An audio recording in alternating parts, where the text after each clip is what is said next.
Hello, Asianet ഒരുക്കുന്ന Christmas ചിത്രങ്ങൾ ഏതൊക്കെയെന്നാണ് ഇന്നൊരു വീഡിയോയിൽ നോക്കാൻ പോകുന്നത്. അതിൽ ഒന്നാമത്തെ ചിത്രമാണ് പൃഥ്വിരാജ്, ബേസിൽ ജോസഫ്, അനുശ്വര രാജൻ, നിഖില വിമല എന്നൊക്കെ പ്രധാന കഥാപാത്രങ്ങളായെത്തിയ ഗുരുവായൂർ അമ്പലനടയിൽ. രണ്ടാമത്തെ ചിത്രമാണ് ഫഹദ് നായകനെത്തിയ ആവേശം. മൂന്നാം ചിത്രമാണ് ചാക്കോച്ചൻ, അതോടുകൂടി തന്നെ ഫഹദ്, ജ്യോതിർമയ് എന്നൊക്കെ പ്രധാന കഥാപാത്രങ്ങളായെത്തിയ ബോഗിൻ വില്ല. ചിത്രം ഡിസംബർ 13 സോണി ലീവിലൂടെ OTT റിലീസ് ചെയ്യും. തുടർന്ന് ചിത്രം നമുക്ക് ഏഷ്യാനെറ്റിലൂടെ ആസ്വദിക്കാൻ വേണ്ടി സാധിക്കുന്നതായിരിക്കും.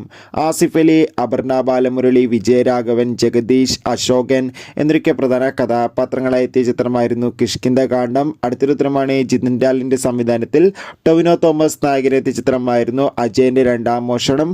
രണ്ട് ചിത്രങ്ങളും മികച്ച വിജയം തന്നെയായിരുന്നു. ചിത്രം ഇതാ ഡിസ്നി പ്ലസ് ഹോട്ട്സ്റ്റാറിലൂടെ ലഭ്യമാണ്. ഈ രണ്ട് ചിത്രങ്ങളും ഈ വരുന്ന ക്രിസ്മസ് കാലത്ത് നമുക്ക് ഏഷ്യാനെറ്റിലൂടെ ആസ്വദിക്കാം. നിങ്ങൾ ഏറ്റവും കൂടുതൽ കാത്തിരിക്കുന്ന ചിത്രം